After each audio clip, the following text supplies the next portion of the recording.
हाय viewer, मैं वीरेंद्र कुमार आप सभी का बीकेसी लर्निंग पॉइंट पे स्वागत करते हैं।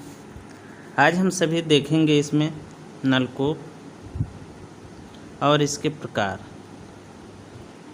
यह वीडियो आप सबके लिए बहुत ही उपयोगी होगा, क्योंकि इस वीडियो में जो भी बताया जाएगा यह आप सबके दैनिक जीवन में कहीं ना कहीं देखे होंगे, प्रयोग में लाया जा रहा है। जो हम यहाँ पे देखेंगे नलकूप, इसमें से देखेंगे कि जो भी हम नलकूप या नल का प्रयोग करते हैं पानी निकालने के लिए भूमि सतह के नीचे से, वह कहाँ से हम अच्छी प्रकार के जल को प्राप्त कर सकते हैं और कौन सा जल हमारा शुद्ध होगा जो पीने के लिए अच्छा होगा। तो चलिए अब हम शुरू करते हैं नलकूप। तो सबसे पहले हम देखेंगे कि नलकूप होता क्या है। भूमि की अगर बनावट की बात किया जाए कि जो हमारा भूमि सतह है वो ऐसे कई परतों में बना हुआ है, जहाँ पे अगर कहा जाए तो यहाँ पे लोग निवास करते हैं। अब ये जब कई परतों में बना है तो जो ये इसके परत हैं, किसी परत में क्या होगा कि जल की मात्रा उपस्थित होती है और किसी में नहीं होती है। अब जैसे अगर कहा जाए कि ये वाली जो ऊपर वाली सतह होगी यह हमारा पारगम्य सतह होगी। पारगम्य सतह, पारगम्य सतह क्यों कहा गया? क्योंकि जो भूमि के सतह पे सबसे ऊपर होती है, या कह सकते हैं जिस पे पेड़ पौधे जमते हैं, तो यहाँ पे जब वर्षा के जल आकर के गिरते हैं तो ये जल क्या करती है, भूमि सतह पे आता है और भूमि यह अवशोषित कर लेता है। यानी कि इसमें कुछ पारगम्यता होगी, कुछ रंध्रता होगी, जिसके कारण जल इसके अंदर चला जाता है। इसके बाद हमारा जो दूसरा परत होगा वह होगा हमारा अपारगम्य। अपारगम्य सतह, जो यह हमारा अपारगम्य सतह होता है, यह जल को अवशोषित नहीं कर पाता है।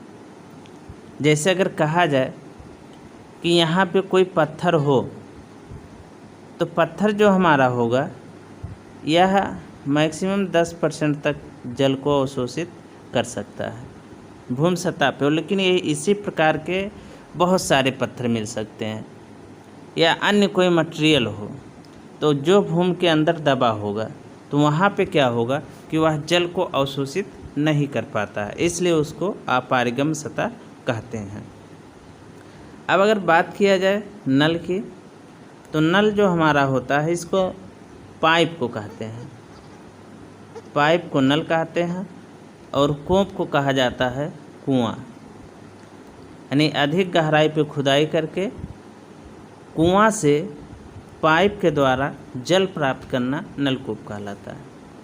अगर यहाँ पे बात की जाए कि जो नलकूप के लिए पाइप प्रयोग किया जाता है, यह पाइप हमारा इस्पात का हो सकता है, यह हमारा पीवीसी का पाइप हो सकता है, यानी प्लास्टिक के पाइप प्रयोग करेंगे या लोहे के पाइप प्रयोग करेंगे।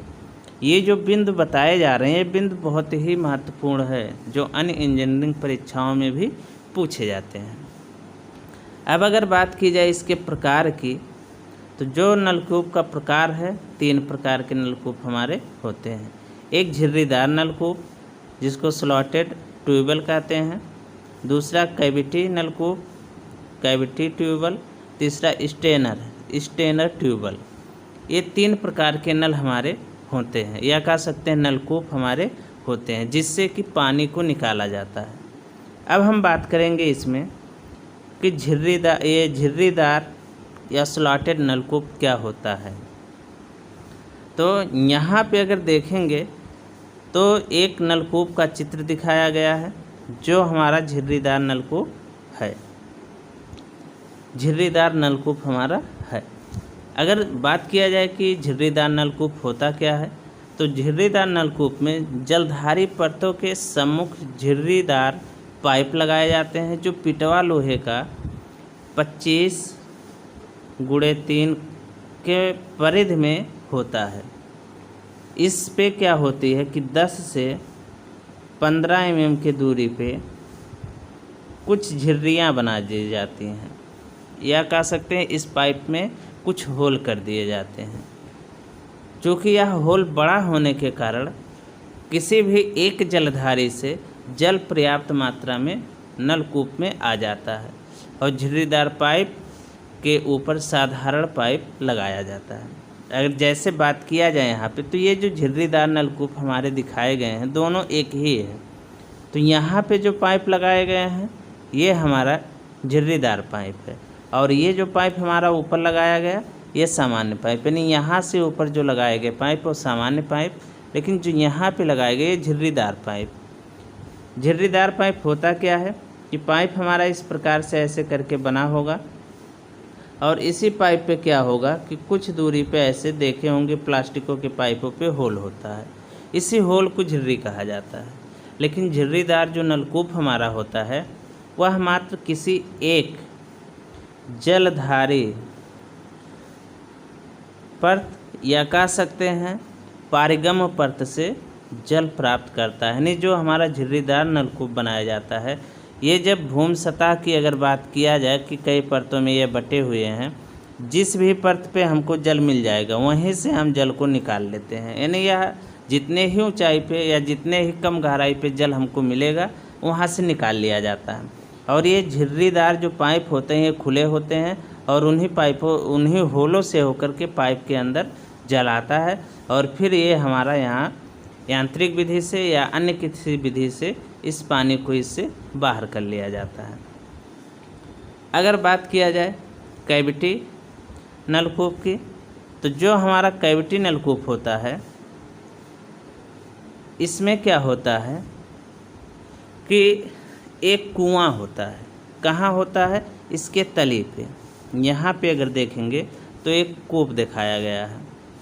इस कुएं में बने कैविटी से जल प्राप्त होता है, यानी जो यहाँ पे कैविटी बनाया गया है इसी से जल हमारा प्राप्त होता है।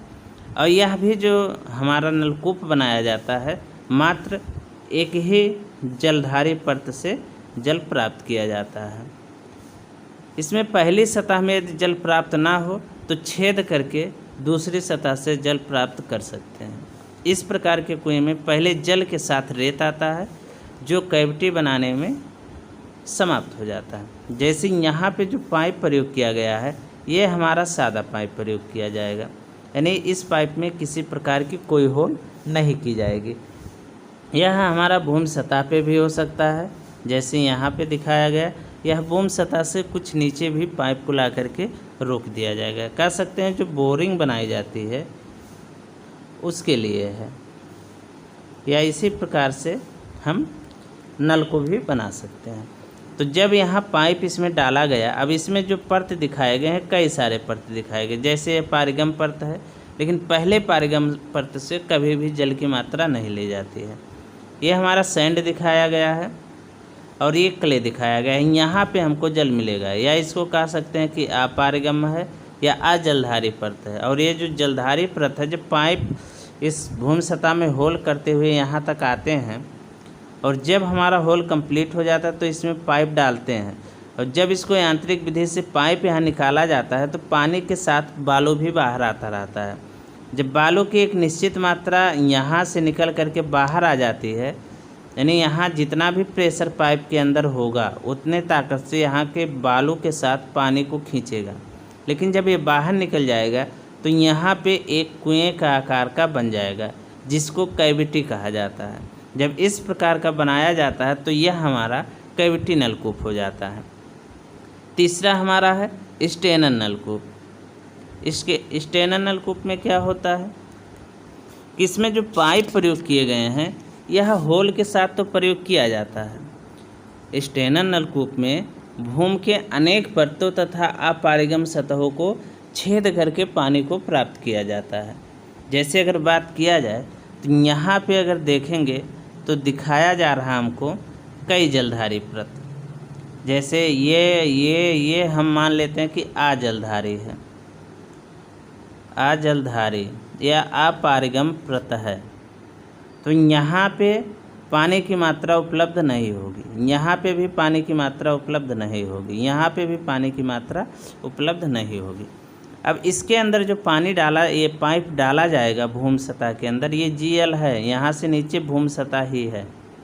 तो जब पाइप डालेंगे तो इसमें यहाँ पे जो पानी के लिए पाइप प्रयोग किया गया है, कह सकते हैं यहाँ तक, ये बिना होल का पाइप प्रयोग किया गया है। और यहाँ पे जो होल पाइप प्रयोग करेंगे, इन दोनों परतों के बीच में इसमें झिर्रियाँ बनी होगी। इन दोनों परतों के बीच में भी जो पाइप प्रयोग किया जाएगा, इसमें झिर्रियाँ बनी होंगी। और जो ये हमारी परत होंगी, जहाँ पे पानी नहीं है, वहाँ पे सादा पाइप डाला जाएगा। इसमें होता क्या है कि जो स्टेनर नलकूप होता है, एक जलधारी से ना हो करके 2 या 2 से अधिक जलधारी परतों से जल प्राप्त इसमें किया जाता है। यानी जो भी हमारा जलधारी परत है, जैसे अगर बात किया जाए कि एक जलधारी परत यहाँ पे है, दूसरा यहाँ पे, तीसरा यहाँ पे, चौथा यहाँ पे, लेकिन इस वाले से नहीं लेंगे। तो बाकी हम यहाँ से भी पानी लेंगे, यहाँ से भी लेंगे, यहाँ से भी लेंगे। यहाँ पे इसमें कैविटी बनाने की आवश्यकता नहीं पड़ती है। यहाँ कई परतों से पानी लिया जाता है, इसलिए इस नलकूप में पानी की मात्रा अधिक होगी।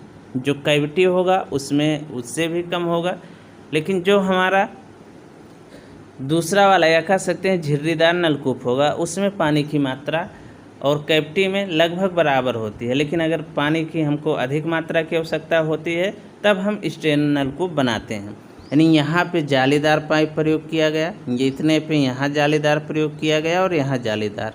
जो ये हैचिंग वाला भाग है, यहाँ पे या यहाँ पे, या फिर ये ऊपर वाला इतना भाग, ये हमारा सादा पाइप प्रयोग किया जाता है। अब यदि यह वीडियो आप सबको अच्छा लगे तो हमारे इस वीडियो को लाइक करिए, शेयर करिए तथा हमारे चैनल को सब्सक्राइब करिए। यह वीडियो देखने के लिए आप सभी का धन्यवाद।